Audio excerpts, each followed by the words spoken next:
সপ্তম শ্রেণীর শিক্ষার্থীরা, আশা করি সবাই ভালো আছো। আমি ছিলাম তোমাদের বইয়ের ভগ্নাংশের গসাগু লসাগু।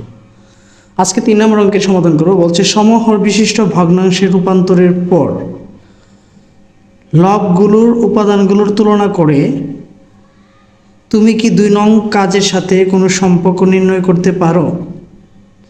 সমহরে রূপান্তর করে। আমরা কিন্তু 1 নম্বরে সমহরে রূপান্তর করার কথা বলা ছিল, যে সমহরে রূপান্তর করে। ঠিক আছে, এই সমহরে রূপান্তর করে বলছে লবের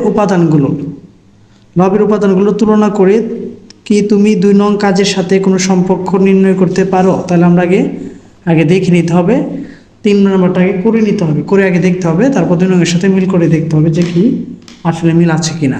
তাহলে 3 নম্বরের জন্য প্রথমে আমরা আগে এটা এইভাবে ঘর করে নিব।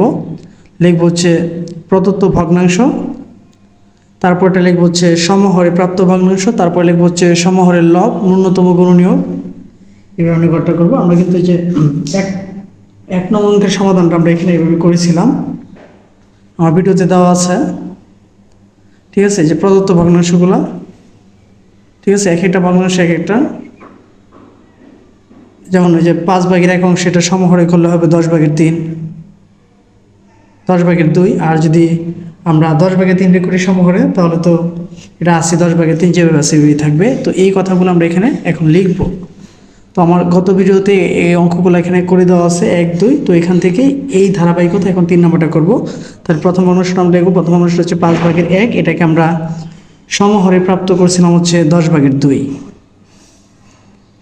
এখন এই সমহরের লবটা, এখানে লব কি আছে? 2, ন্যূনতম গুণনীয়ক। ঠিক আছে, এখানে ন্যূনতম গুণনীয়ক ছিল আমার 2। ঠিক আছে, ন্যূনতম গুণনীয়ক 2টা।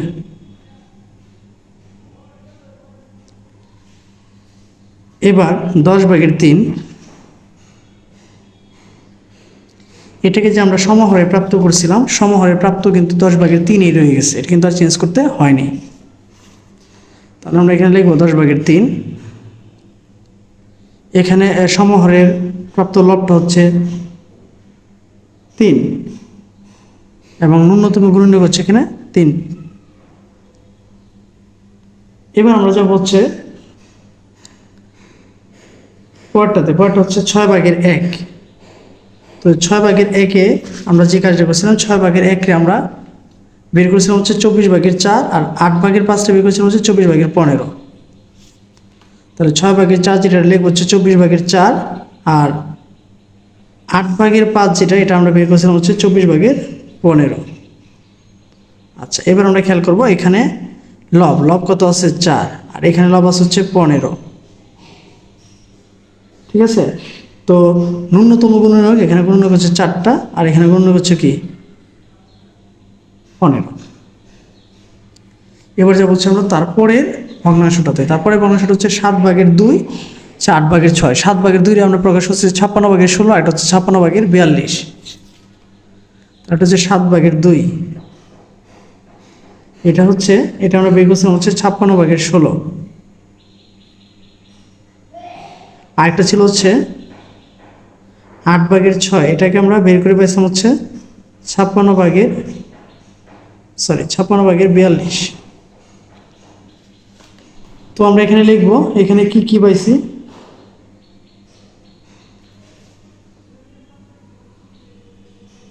56/42। তাহলে এখানে প্রথম রয়েছে 56/16। ঠিক আছে, 7/2 যেটা, এটা 56/16। এটাকে আমরা 2 দ্বারা ভাগ করছিলাম। 2 দ্বারা ভাগ করলে এটা হয়ে যাবে 8, আর এটা হয়ে যাবে কি 28। তাহলে একটা লব কত পেলাম? 8। তাহলে এই ন্যূনতম গুণনীয়ক কত হবে? 8। আর এই 56/42, এটাকে আমরা কাটাকাটি করতে পারি। 2 দ্বারা কাটাকাটি করলে হয়ে যাবে 28, লিখতে পারি 28, আর 2 দ্বারা এটাকে ভাগ করলে হবে 21। তাহলে এখানে লব কি আছে? 21, আর ন্যূনতম গুণনীয়ক কি হবে? 21। ঠিক আছে, এবার যা তারপরটা 7/1। 7/1, আর এরপরটা 11/1। তাহলে 7/1টাকে আমরা কি বের করছি? আমরা যদি দেখি যে 7/1 এটাকে রূপান্তর করে পাইছি 77/11, আর ওইটাকে রূপান্তর করে পাইছি 77/7। 77/11 আর এটা হচ্ছে 77/7। ঠিক আছে, আচ্ছা। তো 77/11 যেটা আছে, এখানে লব কি আছে 11, আর ওটাতে লব কি আছে 7। তাহলে এখানে ন্যূনতম গুণনীয়ক কি হবে? এটা হবে 11, ওইটা হবে কি 7। এবার এর পরবর্তী ভগ্নাংশগুলো দেখব। এর পরবর্তী ভগ্নাংশগুলো কি কি আছে যদি আমরা এখানে খেয়াল করি। এর পরবর্তী ভগ্নাংশগুলো আছে ওইটা 2/1, 3/1, 4/1। ঠিক আছে, আমরা এটা এখানে লিখে নিব। ঠিক আছে, 2/1, 3/1, 4/1। তাহলে আমরা যদি এখানে খেয়াল করি যে 2/1, এটাকে আমরা ভেঙে কি পাইছি 12/6, একটা হচ্ছে 12/4, একটা হচ্ছে 12/3। তাহলে একটা হচ্ছে 12/6, একটা হচ্ছে 12/4, একটা হচ্ছে 12/3। ঠিক আছে, তো এখানে লব কি আছে? লব আছে 6, এটাতে লব আছে হচ্ছে 4, এটাতে লব আছে হচ্ছে 3।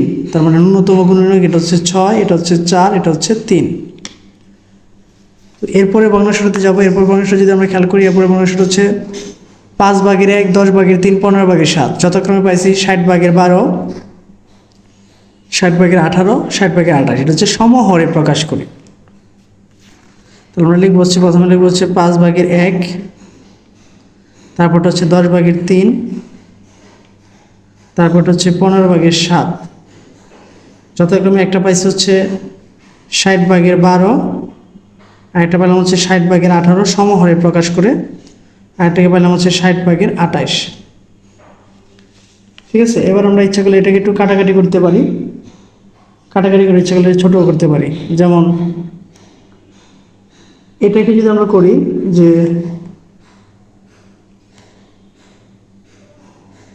12 আর হচ্ছে কি 60, তাহলে এটাকে যদি আমরা এখানে 2 দ্বারা কাটাকাটি করি, তাহলে হচ্ছে 6 দুগুণে 12, 30 দুগুণে 60। আবার এটাকে যদি আমরা 2 দ্বারা কাটাকাটি করি, তাহলে হয়ে যাবে 30, হয়ে যাবে 9। এটাকে যদি আমরা 2 দ্বারা কাটাকাটি করি, তাহলে হয়ে যাবে কত? 30, 14। তাহলে এখানে প্রথমে লব আছে কত? 6, এখানে লব আছে হচ্ছে 9, এখানে লব আছে কত? 14। আমি বলতেছি যে অঙ্কটা শুরু থেকে যদি শেষ পর্যন্ত সবাই দেখেন, তাহলে অঙ্কটা সহজে বুঝতে পারবেন, নাহলে হয়তো অঙ্কটা কঠিন লাগবে। এই জন্য ভিডিওর 1, 2, 3 দুইটাই দেখবেন, তাহলে অঙ্ক বুঝতে সহজ হয়ে যাবে। তো ন্যূনতম গুণনীয়ক এখানে যা লিখবো এখানে তাই লিখবো, 6, 9 আর হচ্ছে কি 14। ঠিক আছে, তার মানে আমরা দেখলাম যে সমহর বিশিষ্ট ভগ্নাংশে রূপান্তর করলে লব ন্যূনতম গুণনীয়ক সংখ্যার কি সমান। লব কি হয়েছে? ন্যূনতম গুণনীয়ক সংখ্যার সমান। এই যে প্রত্যেকটা লব কি হয়েছে? ন্যূনতম গুণনীয়কের সমান হয়েছে, প্রত্যেকটা ন্যূনতম গুণনীয়কের সমান হয়েছে। তাহলে আমরা এখানে একটা লাইন লিখে দিতে পারি। এটা লিখতে পারি হচ্ছে সমহর বিশিষ্ট ভগ্নাংশে রূপান্তরের পর, সমহর বিশিষ্ট ভগ্নাংশে রূপান্তরের পর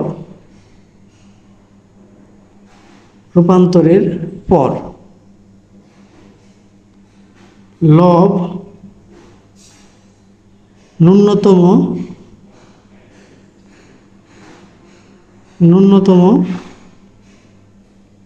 গুণনীয়কের সমান হয়।